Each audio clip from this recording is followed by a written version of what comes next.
ഇക്കാരുടെ കഷ്ടപ്പാടൊക്കെ സഹിച്ച് ഞാൻ നേപ്പാൾ വന്നെന്തിനാ വ്ളോഗ് എടുക്കാനാ. Hello, welcome to stories of Saavan. ഞങ്ങൾ ഇന്ന് വന്നിട്ടുള്ളത് നേപ്പാളാണ്. അപ്പസുട്ടിന്റെയും അപ്പുകുട്ടന്റെയും അശ്വതി ചേച്ചിയുടെയും നാടായ നേപ്പാളിലേക്ക്.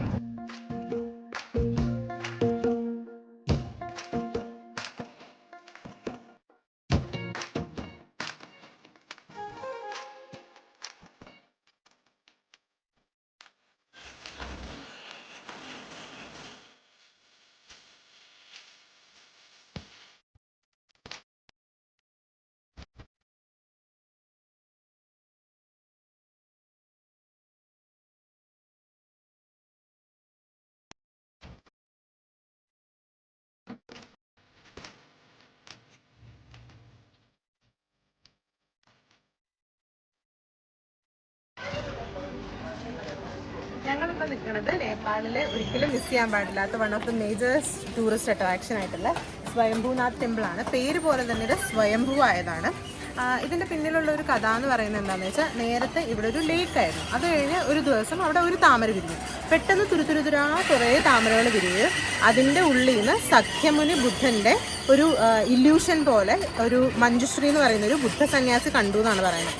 അതിനുശേഷം അദ്ദേഹം എന്ത് ചെയ്തു എന്ന് വെച്ചാൽ, ആ ലേക്കിൻ്റെ അടിയിൽ നിന്ന് ഒരു കുന്ന് ഉയർത്തിക്കൊണ്ട് വരിക. അതാണ് ഈ കുന്ന്. ഇതിപ്പോൾ സ്ഥിതി ചെയ്യുന്ന ഒരു കുന്നിൻ്റെ മേളിലാണ്. കുന്ന് ഉയർത്തിക്കൊണ്ട് വരികയും ചെയ്തതാണ് പറയുന്നത്. അതുപോലെ തന്നെ ബുദ്ധ സന്യാസിമാരുടെ ഒരു പ്രത്യേകത നമ്മൾ കണ്ടാൽ തന്നെ അറിയാം, അവർക്ക് ഒരിക്കലും മുടിയൊന്നും വളർത്താറില്ല, ഫുൾ കംപ്ലീറ്റ് ഷേവ് ചെയ്തിട്ടായിരിക്കുക. പക്ഷേ ഈ മഞ്ജുശ്രീ എന്ന് പറയുന്ന ഈ ബുദ്ധ സന്യാസി എന്ത് ചെയ്യുന്നത് വെച്ചാൽ, അദ്ദേഹം മുടി വളർത്തിയതോടുകൂടി തന്നെ അയാളുടെ തലയിൽ ഒത്തിരി പേനുകൾ വന്നു.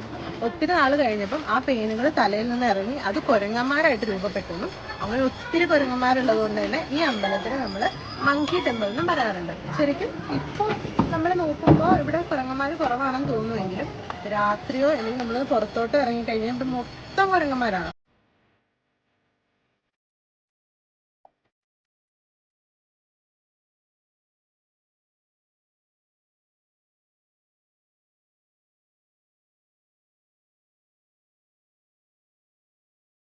ഏതൊരു ബുദ്ധക്ഷേത്രത്തിൽ പോയാലും ഇതുപോലെ കുറെ ബെല്ലുകൾ കാണും. ഇതെന്ന് പറയുന്നത് ഒത്തിരി അധികം മന്ത്രങ്ങൾ ജപിക്കുന്നതിന് തുല്യമാണ് ഈ ഒരു ബെല്ല് കറക്കുന്നതാണ് പറയുന്നത്. ഇത് ഒരു അമ്പലം എന്നുള്ളതിനേക്കാൾ ഉപരി ഇതൊരു ടൂറിസ്റ്റ് ഡെസ്റ്റിനേഷനായി മാറിക്കഴിഞ്ഞു. സത്യത്തിൽ യുനെസ്കോ വരെ അംഗീകരിച്ച ഒരു ഹെറിറ്റേജ് ടൂറിസ്റ്റ് സെന്റർ ആണിത്.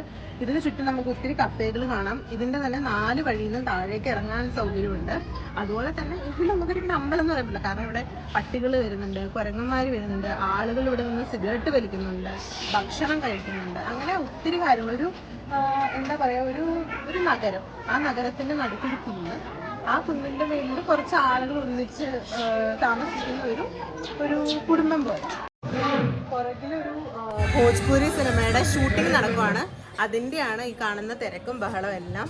അപ്പം നമ്മുടെ സ്വയംഭൂനാഥ് ടെമ്പിളിൻ്റെ ഒരു പ്രത്യേകത എന്ന് പറഞ്ഞാൽ, ഇത് ഞാൻ ആദ്യമേ പറഞ്ഞ പോലെ ഒരു മാർക്കറ്റ് പ്ലേസ് കൂടിയാണ്.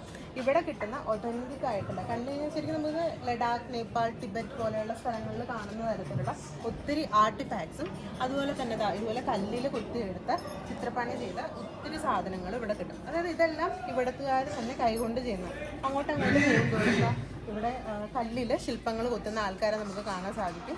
അതുപോലെ അതായത് ഇപ്പം ബുദ്ധ സന്യാസിമാർ യൂസ് ചെയ്യുന്ന അല്ലെങ്കിൽ അവർ മെഡിറ്റേഷന് വേണ്ടിയിട്ട് ഉപയോഗിക്കുന്ന ഇതുപോലെയുള്ള സാധനങ്ങളും നമുക്കിവിടെ കിട്ടുന്നതാണ്. ഇങ്ങനെയുള്ള സ്ഥലങ്ങളിൽ എനിക്ക് കൂടുതൽ ഇഷ്ടം, അല്ലെങ്കിൽ എൻ്റെ ഒരു പേഴ്സണൽ ഫേവറേറ്റ് എന്താ ആവാൻ കാരണം എന്ന് വെച്ചാൽ, ഇത് ശരിക്കും ഒരു സ്ക്വയർ ആണിത്. അതായത് ഇതൊരു അമ്പലമാണെന്നോ അല്ലെങ്കിൽ അങ്ങനത്തെ ഒരു അറ്റ്മോസ്ഫിയർ അവർ ക്രിയേറ്റ് ചെയ്യുന്നില്ല. കാരണം അതിന് ചുറ്റും ഒത്തിരി കഫേകൾ, പിന്നെ ആർട്ട് സ്കൂളുകൾ ഇവിടെ ഇല്ലാത്ത സത്യത്തിൽ ഒന്നുമില്ല.